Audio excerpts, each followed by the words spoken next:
आगे बढ़ते हैं। बिहार के मुख्यमंत्री नीतीश कुमार के फूलपुर से लोकसभा चुनाव लड़ने के कयासों के बीच जेडीयू दफ्तर के आगे लगे एक पोस्टर ने सियासी हलचल बढ़ा दी है। यहाँ से लड़ेंगे, रिकॉर्ड मत से जीतेंगे। अगर चुनाव लड़ना चाहेंगे तो रिकॉर्ड मत से जीतेंगे। कि मुख्यमंत्री जी बिहार से ग्राम पंचायत के चुनाव में हार जाएंगे। यूपी के फूलपुर से चुनाव लड़ेंगे नीतीश। एक बार फिर बिहार के मुख्यमंत्री नीतीश कुमार के यूपी के फूलपुर से लोकसभा चुनाव लड़ने की चर्चा तेज हो गई है। चर्चा की वजह है पटना में जेडीयू ऑफिस के बाहर लगा पोस्टर। पोस्टर पर सपा के अध्यक्ष अखिलेश यादव और बिहार के मुख्यमंत्री नीतीश कुमार की तस्वीर है और नीचे लिखा है सौभाग्य हमारा। फूलपुर लोकसभा क्षेत्र 51 में माननीय मुख्यमंत्री नीतीश जी का हार्दिक स्वागत है। जो पोस्टर समाजवादी पार्टी की तरफ से लगाया गया है जेडीयू दफ्तर के ठीक सामने, ये पोस्टर बहुत कुछ इशारा करता है। हम एक बार फिर से आपको तस्वीर दिखा रहे हैं। इस पोस्टर को देखिए, सिर्फ एक पोस्टर नहीं, ऐसे कुछ और भी पोस्टर यहाँ पे लगाया गया है। बड़ी बात यह कि पोस्टर जेडीयू के किसी कार्यकर्ता ने नहीं बल्कि सपा के नेता रोहित किसान ने लगाया है।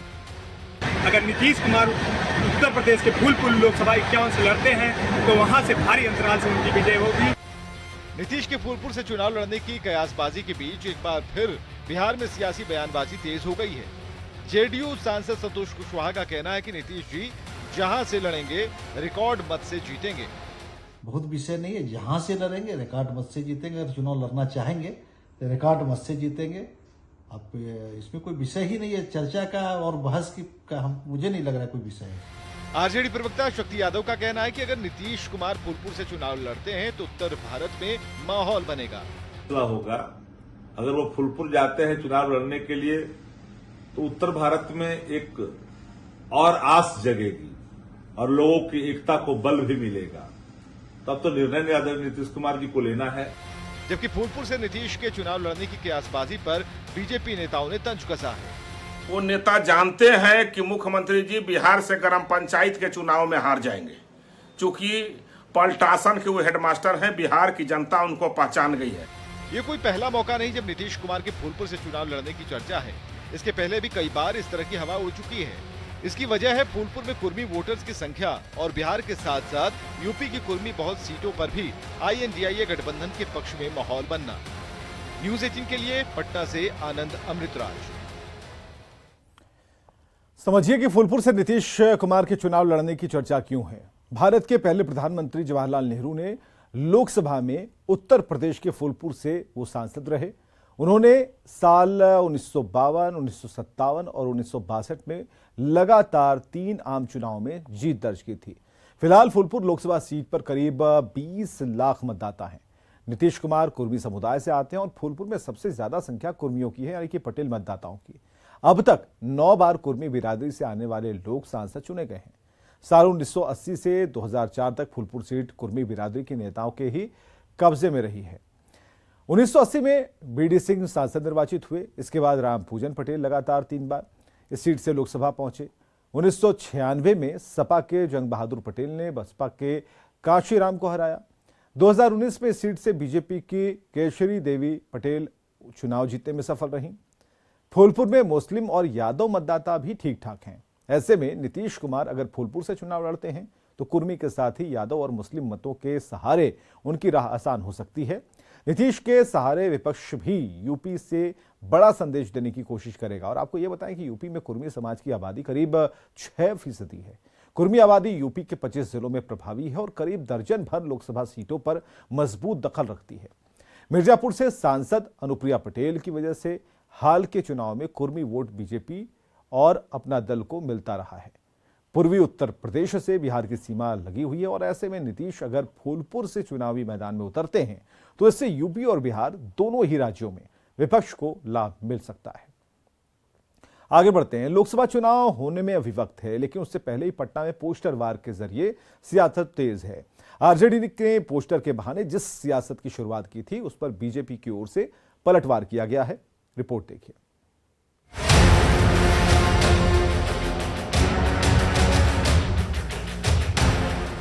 दीवारों पर पेंट की गई इन पंक्तियों पर जरा नजर दौड़ाइएगा, समझ आ जाएगा किस कदर सियासत तेज है। राजधानी की दीवारों पर लिखी गई ये पंक्तियां राजनीतिक दलों के बीच की तल्खी को साफ बयां कर रही है। पहले शुरुआत आरजेडी ने किया, बीजेपी पर हमला स्लोगन के जरिए किया गया, तो जवाब भाजपा की ओर से कुछ इन पंक्तियों के जरिए देने की कोशिश की गई। तस्वीरें आर ब्लॉक ब्रिज की दीवारों की है। बीजेपी की तरफ से लिखा गया, दिया न शिक्षा न रोजगार, पलटू कुमार को कब तक सहेगा बिहार। अब जरा दूसरा स्लोगन पढ़ लीजिए। लिखा है, हर मोर्चे पर असफल राष्ट्रीय जनता दल। इसके जवाब में ठीक बगल में आरजेडी की तरफ से भी दीवार पर स्लोगन लिखा गया है। लिखा गया, सिर्फ जुमला और झूठा प्रचार, बेवफा है मोदी सरकार। राजनीतिक दलों के बीच पोस्टर वार पटना में बड़े देखे गए हैं, लेकिन अब ये पोस्टर वार दीवालों पर स्लोगन वार में बदल गए हैं। एक तरफ जहां कई स्लोगन आरजेडी ने केंद्र सरकार के खिलाफ, जो मौजूदा सरकार की नीतियां हैं उसके खिलाफ यहां पे लिखकर हमलावर हुई है और 2024 में सरकार बदलने का संदेश दे रही है।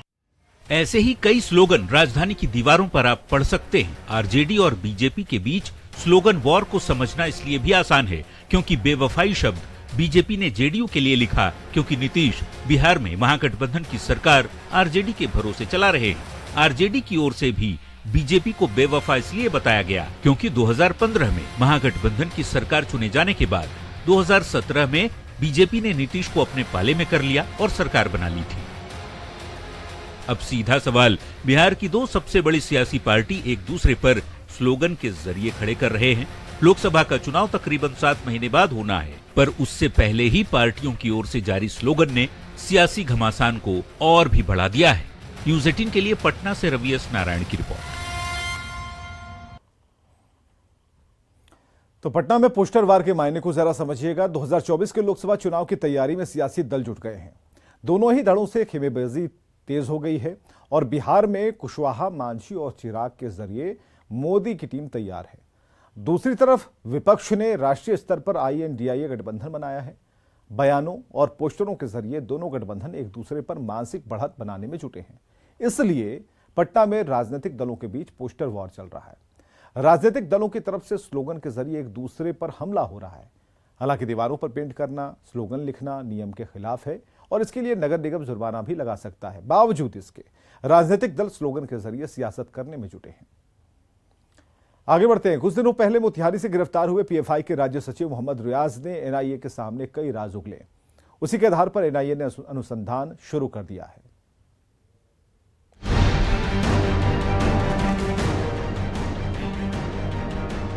ये तस्वीर PFI के राज्य सचिव रियाज मारूफ उर्फ बबलू की है।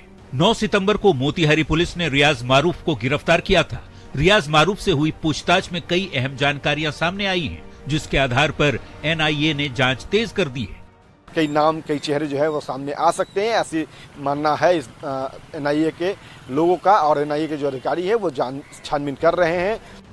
NIA सूत्रों से मिली जानकारी के मुताबिक PFI ने रियाज को 2 महत्वपूर्ण काम सौंप रखा था। पहला काम था दूसरे देशों से आने वाले फंड को संगठन को मजबूत करने से लेकर हथियार की खरीदारी के लिए सही तरीके से अलग अलग जिलों और लोगों के बीच बांटना। तो दूसरा काम एक खास धर्म से आने वाले कम उम्र के लड़कों को PFI से जोड़ना। बता दें कि पटना के फुलवारी शरीफ से PFI की गतिविधियों का खुलासा हुआ था, जिसके बाद ही फुलवारी शरीफ टेरर मॉड्यूल सामने आया था। फुलवारी शरीफ मॉड्यूल के खुलासे के बाद पटना के अतहर और जलालुद्दीन के साथ ही पूर्वी चंपारण जिले के चकिया के रहने वाले रियाज मारूफ उर्फ बबलू का नाम भी सामने आया था। रियाज की तलाश काफी समय से चल रही थी, लेकिन तब से वो फरार चल रहा था। 9 सितंबर को मोतिहारी से रियाज मारूफ की गिरफ्तारी के बाद से हो रहे हैं। न्यूज 18 के लिए पटना से अमित कुमार की रिपोर्ट। रियाज का PFI कनेक्शन समझिएगा। पटना के फुलवारी शरीफ में छापेमारी हुई थी, तभी टेरर के फुलवारी शरीफ मॉड्यूल की गजवाए हिंद का प्लान कहीं बन रहा था। भारत को 2047 तक मुस्लिम राष्ट्र बनाने का प्लान था, लेकिन खुलासे के बाद NIA ने फुलवारी शरीफ मॉड्यूल पर करारा प्रहार किया। जगह जगह से PFI से जुड़े लोग पकड़े गए और इसी कड़ी में रियाज मारूफ भी पकड़ा गया। बताया जा रहा है कि रियाज मारूफ PFI का सचिव है। सूत्र ये बताते हैं कि उसके ऊपर विदेशों से आए फंड को बांटने का जिम्मा था। खासकर एक खास धर्म से जुड़े लड़कों को PFI से जोड़ने की इनके ऊपर जिम्मेदारी थी।